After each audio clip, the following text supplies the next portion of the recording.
Next paper is titled Community-Based Study on Nasal Carriage of Staphylococcus aureus, presented by Ms. Harshi Abeygoonawardena, and the other authors are Varuna Navaratne, Aindralal, Balasuriya, and Mahendra Gunawardane. And they are all from the General Surgeon of Kottayam Defence University, and also as the author, the fourth author, Mahendra Gunawardane, is from Faculty of Science, University of Carriage. And Harshi Abeygoonawardena will be making the presentation. Just to do a brief introduction to Harshi Abeygoonawardena, she obtained her bachelor's degree from Bangalore University, India, and is currently completing her master's in applied microbiology at the University of Carriage.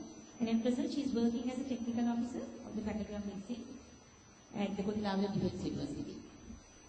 To Ms. Harshi Abeygoonawardena.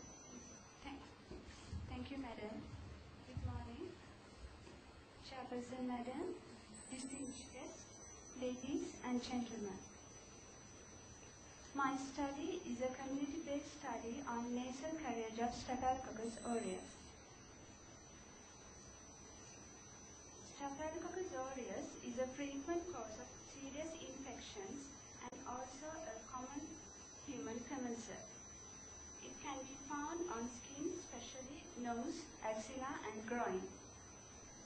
Also, it is one of the most commonly isolated human bacterial pathogens which causes many superficial infections and deep infections including skin and soft tissue infections, endovascular infections, pneumonia, septic arthritis, osteomyelitis, foreign body infections, and sepsis.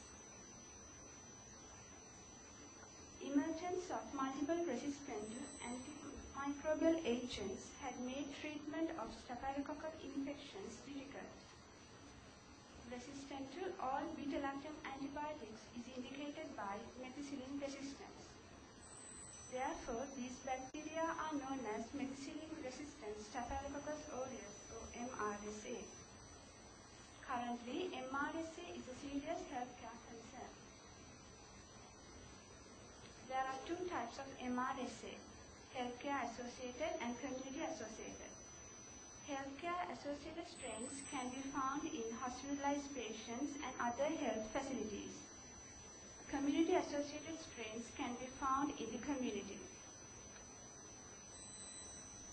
Many studies show that prevalence of community-acquired MRSA is increasing. Therefore, not only hospital-acquired MRSA, community-acquired MRSA is also a growing threat to the general public. Common risk factors for the MRSA infections are prolonged hospital stay and the frequent use of antibiotics. Community-acquired strains have been distinguished from their healthcare-associated MRSA counterparts by molecular means. Hospital-acquired MRSA strains carry a relatively large staphylococcal chromosome segment belonging to type 1, 2, or 3. They are often resistant to many classes of non-beta-lactam antimicrobials. In contrast, community-acquired MRSA isolates carry smaller segment elements, most commonly segment type 4 or 5. They are resistant to few non-beta-lactam classes of antimicrobials and frequently carry Hansen-Valentine leukocytic or PVLG. In addition to these genotypic characteristics, community-acquired MRSA infections tend to occur in healthy young children and in elderly, predominantly associated with skin and soft tissue infections which are rapidly spreading.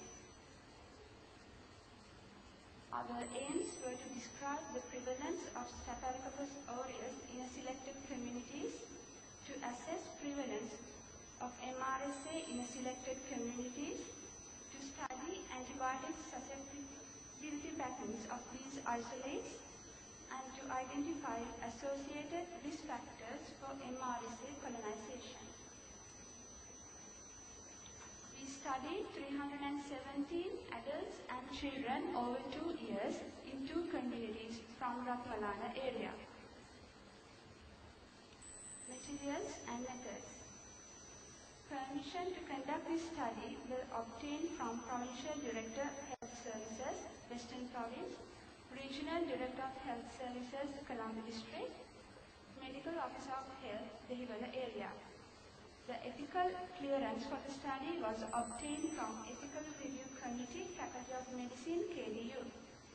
Written consent was obtained from all the participants of the study.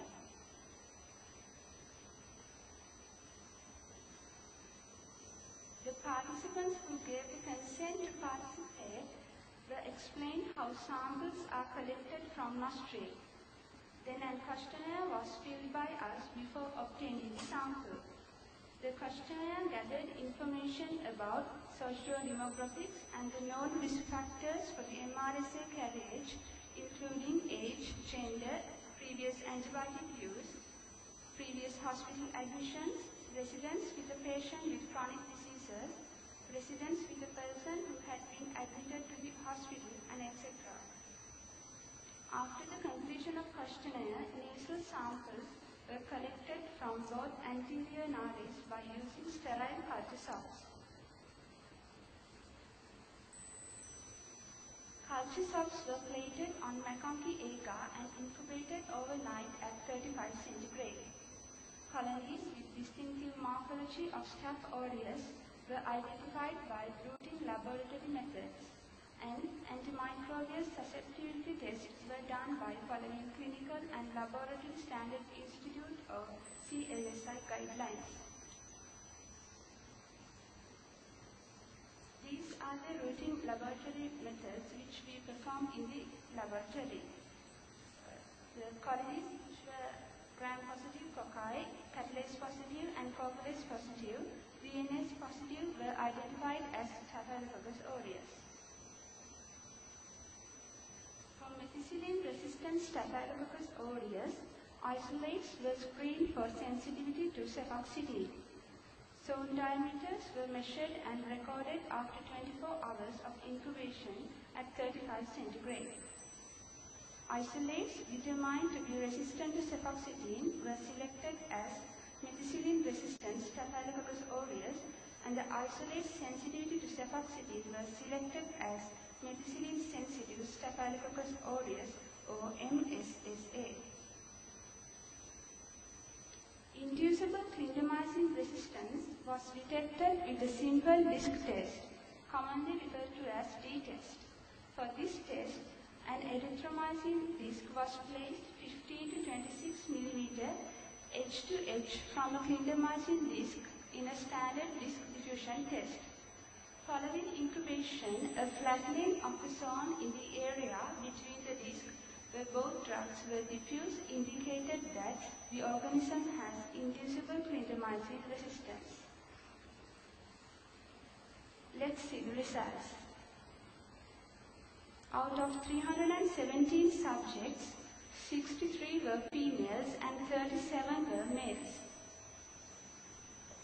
The highest number of participants were children or young people, and only a small number of elderly people were included in the study.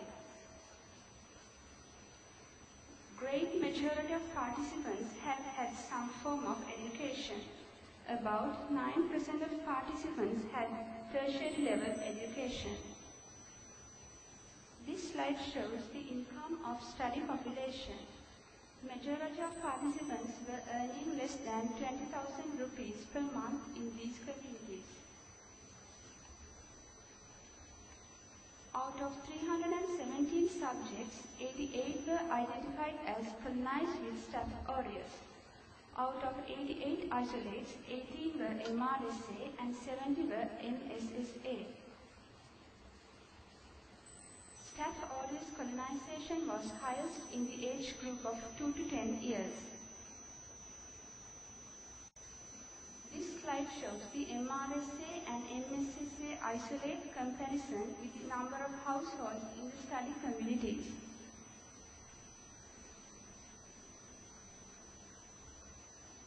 This slide shows the monthly income of the families in the study population with comparison